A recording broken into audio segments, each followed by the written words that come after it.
আজি দেওবাৰে কাম কৰিবলৈ মানুহ এজন আনিছিলোঁ আৰু এইফালে আমাৰ কিছুমান কাম আছিলে, সেই কামখিনি কৰি আছিলে আৰু এই যিখিনি বালি আৰু শিলগুটিয়ে দেখিছে থাকি গ'ল, সেই থাকি যোৱা শিল আৰু বালিখিনি পিছফালৰ বাথৰুম এটাত থ'বলৈ বুলি পেলাই ঠিক ঠাক কৰা হৈছিলে। আৰু যিটো ছাৰ্ভেণ্ট বাথৰুম হয়, আচলতে বাহিৰৰ যিটো বাথৰুম সেইটো থোৱা হৈছিলে আৰু তাত আগৰ পৰাও কিছুমান বস্তু আছিলে। তাত বস্তুখিনি থ'বৰ বাবে যেতিয়া চাফা কৰোৱা হৈছিলে, চাফা কৰাই থাকোঁতেই তেতিয়া হঠাতে এওঁ আৰু মানুহজনে ঘপককৈ সাপ এটা দেখিলে আৰু সাপটো দেখাৰ লগে লগে আমাৰ যোৰহাটৰ যিজন ৰেস্কিউৱাৰ হয় পাৰ্থ সাৰথী হাজৰিকাক মতা হ'ল আৰু তেখেতে অলপ কিবা বেলেগ কামত জড়িত হৈ থকাৰ কাৰণে আহি পাওঁতে পাওঁতে প্ৰায় 2 ঘণ্টামান হ'ল। সেই 2 ঘণ্টাত তেওঁ বিচাৰিছে চাওক এয়া, আৰু বিচাৰাৰ পিছতে বহুত দেৰি বিচাৰিলে কিন্তু সাপটো বিচাৰি নাপালে। নাজানো আৰু সাপটো ক'ত গ'লগৈ, হয়তো ওলাই গ'ল বুলিয়ে ভাবিছে। আৰু আমি সেইফালে আমি নিজৰ নিজৰ কামত ব্যস্ত হৈ গৈছিলোঁ, সেইফালে আৰু যোৱাও নাছিলোঁ আৰু তেওঁক মাতি পেলাই দেখুৱাত সেইখিনি নোলালে বাৰু। আৰু তেখেতৰ লগত আলোচনা কৰি থাকোঁতে এইখিনি কথা পতা হৈছিলে। শুনকচোন কথাখিনি। ফেটিল দিব বা মিক্সিত মাৰি দিব, মাৰি পেলাই সৰহকৈ অলপ পানী 1 বাল্টিং পানী মিলাই পেলাই আপুনি মাৰি দিয়ক। আপোনাৰ গোটেই চাৰিওদিশে বিশেষকৈ এণ্ট্ৰেঞ্চটো কৰি দিব, যিবোৰ সোমাই আহে সাপ মাৰি দিয়ক, সাপ নাথাকে। 20-25 দিনটো টেনশ্যন কৰি ফেনাইল দিলে কেইবাৰ দিব আপুনি 5 মিনিট মূৰে মূৰে মাৰিব লাগিব। আৰু ফেনাইলটো কি হৈছে, আপোনাৰ ঘৰত কিবা কিবি জীৱ জন্তু আছে, বাচ্চা আহে, কিবা এটা পৰিলে সি খাই দিলে, ফেনাইলটো প্ৰয়োজন নহয়। নহৰু পানী কিন্তু টেনশ্যন নাই। আৰু ফেনাইলটো সাপৰ গাত লাগিলেওতো মৰি যাব, ছিঙি যায়। নহৰু পানীটোৱে সেইটো প্ৰব্লেম নকৰে। বিশেষকৈ ফেনাইল দিলে ফেনাইলৰ গোন্ধটো আপোনাৰ ঘৰৰ ওচৰে পাজৰে ক'ৰবাত সাপ আছে, আপুনি ফেনাইলটো দিলে সি আপোনাৰ ঘৰত কাপোৰৰ ভিতৰত মাৰি দিব, য'ত গোন্ধটো নাপায়। তেনেকুৱা আমি বহুত তেনেকুৱা পাইছোঁ। তাৰমানে ৰাস্তাতে এখন আগত মানুহ ঘৰত গ'লো, একদম একো নাইকিয়া, চোফা ছেট এযোৰ আছে, দিৱান এখন আছে, শ্ব'কেছ এটা আছে, বোলে বহুত ডাঙৰ সাপ, 6 ফুট দীঘল সাপ এডাল আছে বোলে। মই চব লুটিয়াই মুটিয়াই খুলি চালোঁ, সাপডাল নাইকিয়া। মানুহকেইজন দিৱানটোৰ ওপৰত বহি আছে। কৈছে মোৰ ওচৰত দাদা ইয়াত সাপ নাই, খিৰিকিয়ে চালোঁ কিন্তু নাই।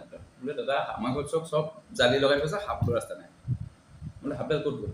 আৰু তাহাঁতি মানে আপুনি বিশ্বাস কৰিব, বাল্টিঙে ফেনাইল দি থৈ যায়। মানে মই বুট পিন্ধি গৈছোঁ, বুটটোত ইমানখিনি মানে ফেনাইল নাই মানে ৰুমটো। লাষ্টত মই ক'লোঁ আপোনালোকে ওলাই দিয়কচোন বুলি ক'লোঁ।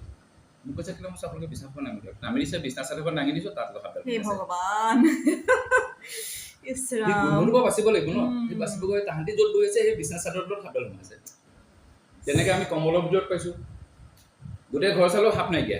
কম্বল চম্বলখিনি আনলাপত থৈ দিছিলে। মই কম্বলখন এনেকৈ ধৰোঁতে চিধা সাপডালকে ধৰিছোঁ, মানে কম্বলৰ মাজত সোমাই আছে। ফেনাইল গোন্ধৰ পৰা বাচিবলৈ সোমাই দিয়ে। নহৰু পানীটো পালে মানে এনেই গুচি যাব, তাহাঁতিতো বেয়া পায়, গুচি যায়।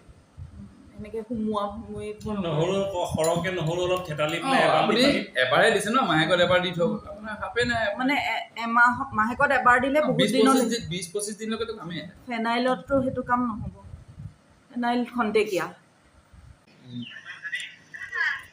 তাৰপৰা চব ক'লোঁ, এতিয়া কেছটো কি তাৰ এতিয়া মানে আমি স্কেল কাউণ্ট কৰিব লাগে, সাপডাল ধৰিব লাগিব, তাৰ স্কেলখিনি কাউণ্ট কৰিব লাগিব।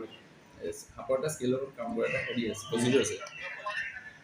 সি ইমানেই এগ্ৰেছিভ হৈ আছে, মই স্কেল চিধাই ক'লোঁ কিপনত দি থৈ গুচি আহিলোঁ। যথেষ্ট দীঘল আকৌ দেই। ক'ত ওলাইছিলে এইটো? পাঠিমাৰি। ফেটি সাপ। ফেটি সাপ। তুমি জীৱনত ফেটি সাপৰ কি গোন্ধ আছে নেকি? বটলটো গোন্ধাইছে বুলি নহয়, আমি ইহঁতক ৰাখোঁ নহয়, আমিতো ঘপককৈ সাপটো এৰি দিব নোৱাৰোঁ নহয়। আমি সাপটোৰ ওপৰত মানে ধৰক তাক হেৰি কৰোঁ নহয়, মেজাৰমেণ্ট কৰিব লাগে, স্কেল কাউণ্ট কৰিব লাগে, কিছুমান কাম কৰিব লাগে। সাপটো আমি 24 hours ৰাখোঁ নিজৰ ওচৰত। পেচাব কৰি দিয়ে, পায়খানা কৰি দিয়ে, আমি আকৌ সেইখিনি বটল চটল ধুই মেলি দিব লাগে। কালি কি হ'ল, কালি মই 2টা কাম কৰিছোঁ। এইফালে ধুই ওলাইছে ফৰেষ্ট ডিপাৰ্টমেণ্টৰ মানুহখিনি, আকৌ মোৰ লগত যে ছোৱালীখিনি ট্ৰেইনিং লৈ আছে ফৰেষ্টত, ইহঁতকো লগত লৈ যাবলগীয়া হয়। তাৰপিছত কি হয়, নোৱাৰোঁগৈ মানে চবফালে মিলাবলৈ, থাকি গ'ল টেমাখিনি। টেমাটা সোমাই থাকিলে কাৰণে কাম কৰা, ৰাতি বিয়লি বাথৰুমলৈ যাবলৈ হাবিয়ে দি যাব, তেনেকুৱা মানুহে কাম কৰে। এটা এণ্টিভেনমৰ দাম 4,000 বা 5,000 টকাৰ ভিতৰত হয়, নিয়াৰ এবাউট 5,000 ৰুপিজ হয়। 30ৰ পৰা 40 ভাইজ মাৰিবলগীয়া হয়। মানে আপোনাৰ এটা মানুহৰ ট্ৰিটমেণ্টত 1.5 লাখ টকা 2 লাখ টকা খৰচা হৈ যায়। সেই দুখীয়া মানুহে পাৰিবনে এফৰ্ড কৰিবলৈ? এতিয়া এই গভৰ্ণমেণ্টৰ ইয়াত সেইখিনি ফ্ৰীকৈ দি আছে নে? ফ্ৰী যোৰহাটতো খুলিলে ন ইউনিট? কেলে আমি পাইছিলোঁ যে আমি হেৰিয়াত, মোৰ আগৰ ভিডিঅ'টোত দিয়া আছেতো সেইটো।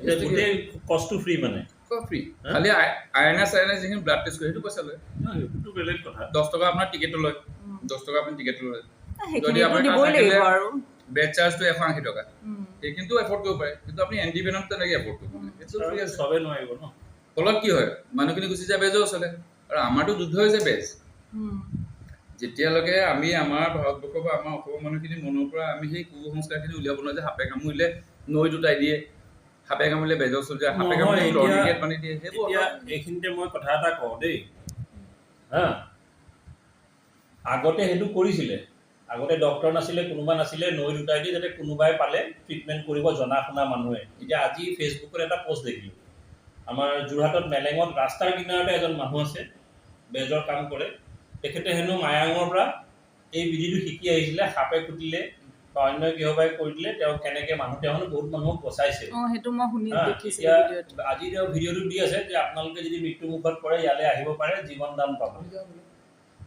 আমি যাওঁ বস্তুটো সেইটো কাৰণ কি কৰি আছে নাজানো চাইণ্টিফিকেলি যদি আমি চাওঁ সাপৰ ভেনমত কি থাকে টক্সিক নিউৰো হিমোডোৰ এনি টাইপৰ টক্সিক চাইটো টক্সিক থাকে মেইনটো নিউৰো থাকে চবটোতো মাৰিয়ে নাই চব অকল নিউৰো নাথাকে চবেই থাকিব কোবৰা বাইটত তাৰ চাইটোও থাকে আৰু অইন টক্সিকো থাকে আপোনাৰ চব যিটো বস্তু ব্লাডত মিহলি যায় টক্সিকটো কি হয় আমাৰ ব্লাডত মিহলি গ'ল ব্লাডত মিহলি তেওঁৰ ব্ৰেইনত বা হাৰ্টত গৈ পেলাই আমাক নষ্ট ধ্বংস কৰি দিয়ে তেতিয়া কেছটো কি হৈছে এজন বেজে ব্লাডৰ পৰা টক্সিকটো কেনেকৈ পাব সেইটো চাইণ্টিফিকেলিটো নট পচিবল চাইণ্টিফিকেলি কেতিয়াও পচিবল নহয় কিন্তু কেছটো কি হৈছে আমাৰ কাহিনীটো এইটো হৈছে যে আমাৰ ইয়াত ভেনমাছ স্নেক নাই অনলি 5 to 6 ভেনমাছ স্নেক আছে তাৰে দুটা মানে হাইলি বাইট কৰে এটা ফেটি হাফ এটা আমাৰ কোবৰা মনোক্লেট ফেটিটো এটা আপোনাৰ ৰাতি যিটো ওলাই আমি হেৰি বুলি কওঁ ব্লেক ৰেড এটা ক্ৰিমিটো ৰেড থাকে যে নাই নাই ৰেড নে কিলবেক যিটো সি আমাক বাইট কৰি মাৰিব নোৱাৰে কেলে মাৰিব নোৱাৰে তাৰ যিটো ভেনম ফেংকেইটা এইটো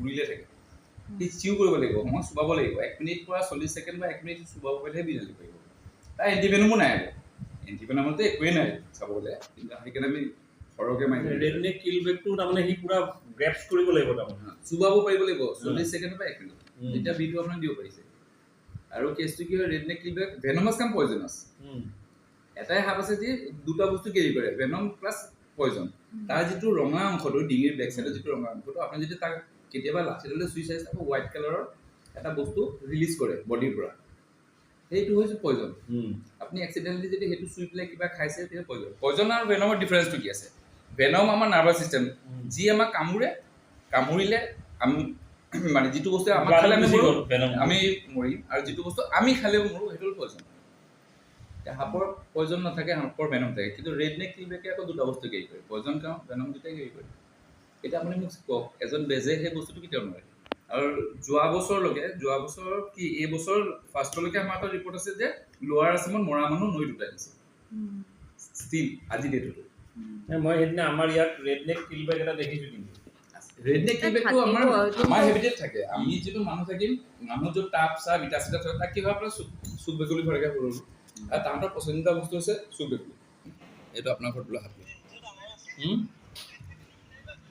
জাল সি পানীটো থাকে তাৰমানে কিমান দীঘল চব এটাক নেগুৰ ধৰিবলৈ দিছে এটাক ডেট টকা দিছোঁ মই হাত ধৰিছোঁ ৰাছেল ভাইপাৰ এইটো ৰাছেল ভাইপাৰ কাজিৰঙাত কোনে মেলিলে কাজিৰঙাত মানে জুত থৈছে